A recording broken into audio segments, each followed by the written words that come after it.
Hi everybody. Hi there.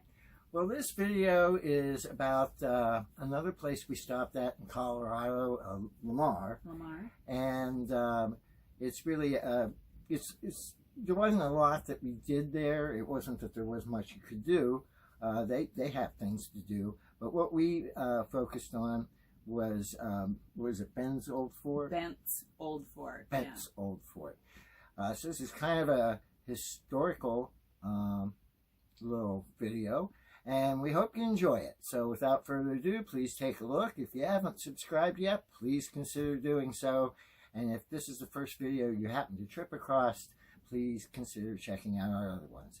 Thanks so much for watching. Hope everybody's well. See you later. Bye-bye. Hi, I'm Sandy. And I'm Ed. And this is General, our totally awesome water dog.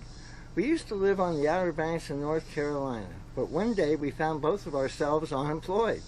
So we decided to take a chance. We sold everything, bought a trailer, and left to explore America.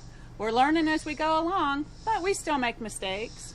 But we get a lot of things right too. So come join us as we learn to RV full-time, explore America, and share in our exciting journey of discovery. Our next adventure is just over the hills.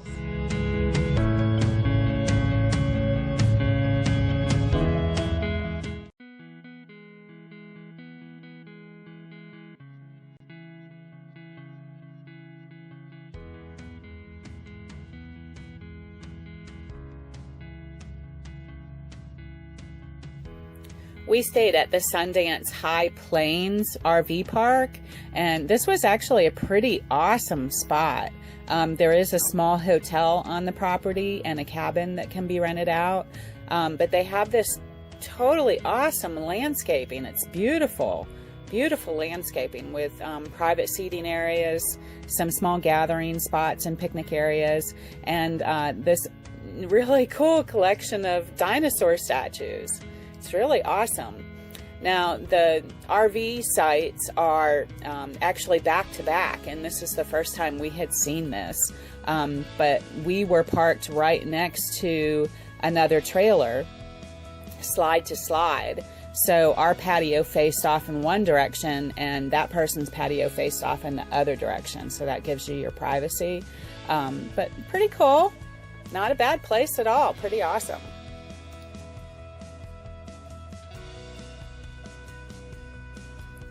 There were a group of people at the fort traveling in antique vehicles, so that was a little bit of a bonus for us to be able to see these antique vehicles. Near the entrance to Bent's Old Fort is this grave for Edward Doris, who was a stagecoach driver who died of sunstroke, either sunstroke or a heart attack, when he was on his way to Bent's Old Fort.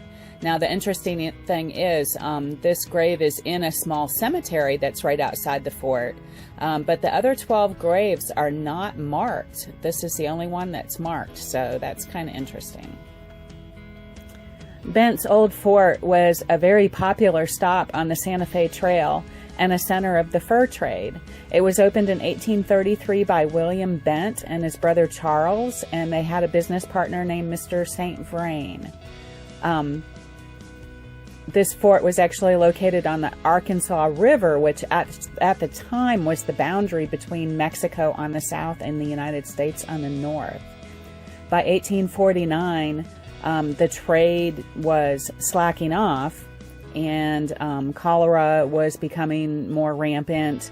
Mr. Bent's first wife and three of his brothers had died, so William Bent moved down the Arkansas River about 40 miles and built a new fort in 1853.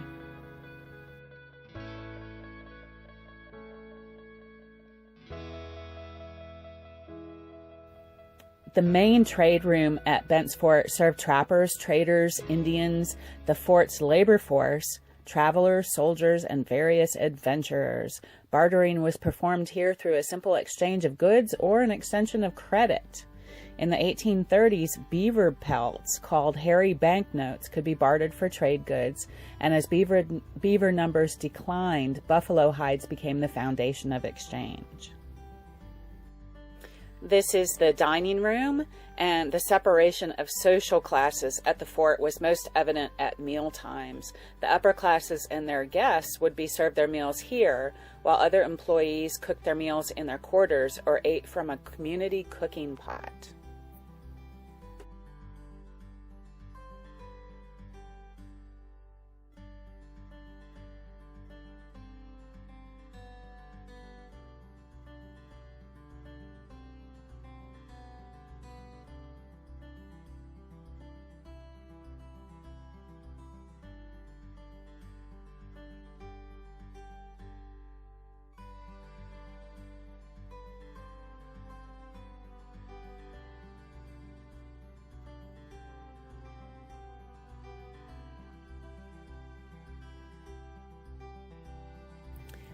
In the kitchen, Mexican and Indian women were both employed at the fort as domestics, but William Bent's slave named Charlotte received the greatest notice for her famous flapjacks and pumpkin pies. When the fort was rescued after its abandonment, the kitchen limestone hearth was found largely intact. William Bent was known to the Cheyennes as Little White Man. His fairness and respect for the culture was the reason for the company's excellent reputation among the Plains Indians. Now, William Bent's wife was actually a Cheyenne woman, and although William did occupy these private quarters, he spent much of his time in the village of his Cheyenne family.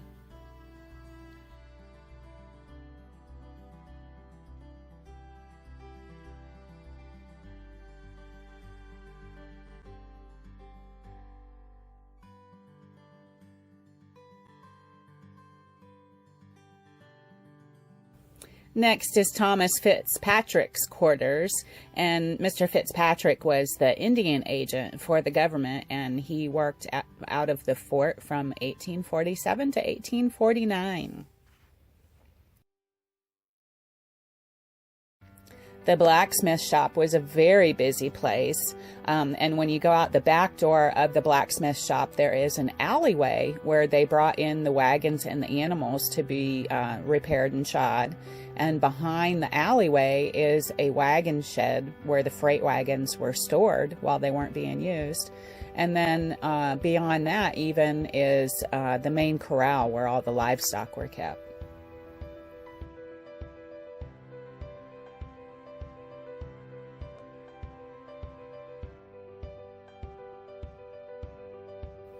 The carpenter's shop was also a very busy place, but besides just repairing, the wagons and things for the fort, this was also a service that was hired out to visitors that were coming through the fort. If they needed repairs on their wagons or something fixed or something made, this would also be provided for a cost.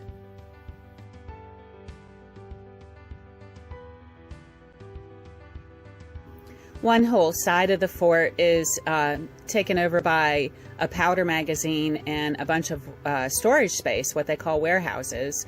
The first of which is filled with trade goods and necessities for the fort, such as food and gunpowder and stuff like that.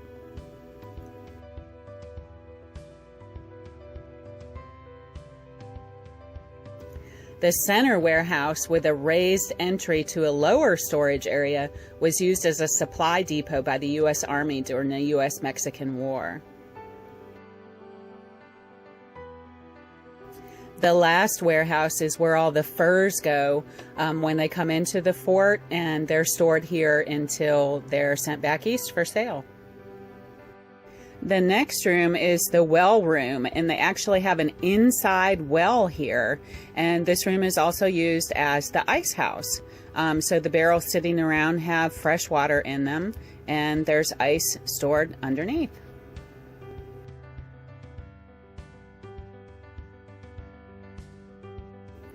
The next 4 rooms were used as sleeping and eating quarters for the rest of the fort's laborers and other employees.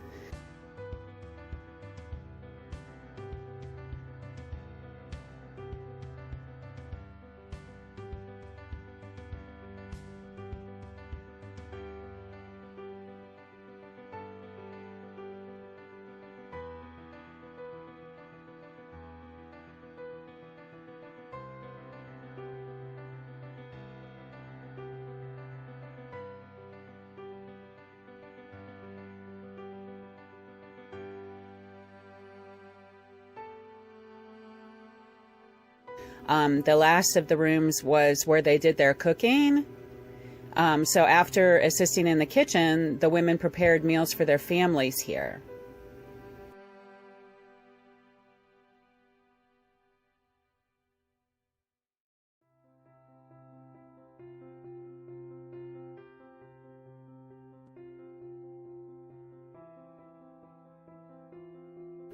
Here's a view of the corrals from the Northeast Bastion Tower.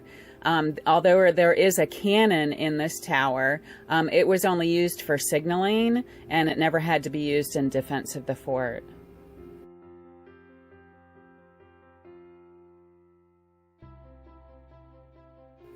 The stairs leading up from the dining room actually lead to Mr. St. Vrain's quarters, who was a partner to Mr. Bent. And when he was away, his quarters became a guest room. One of the most notable guests that stayed in this room was a Lieutenant James Abert, who was a topographical engineer working for the Army. While recuperating from illness, Lieutenant Abert sketched and studied plants and animals in the area, and his watercolors depicted life at the fort, while his plans and measurements of the post provided the necessary information for the reconstruction of the fort.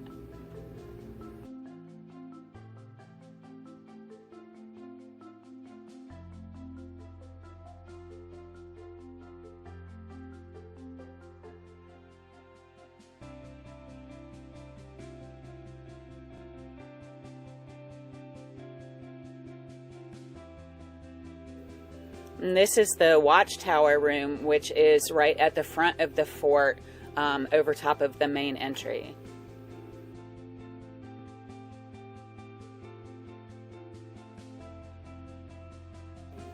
And this is the doctor's quarters for the fort.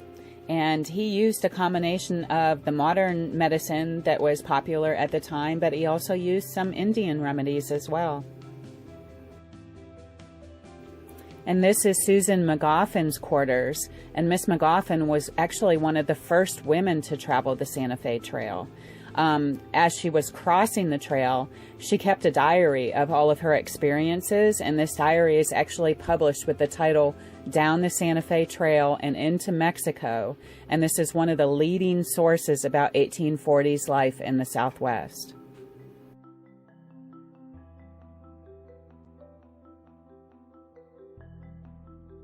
These next two rooms are living quarters for company employees and special guests who were allowed to stay overnight at the fort.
This is the clerk's quarters, and clerks had many responsibilities at the fort, including securing, inventorying, and accounting for all trade goods and services performed at the fort.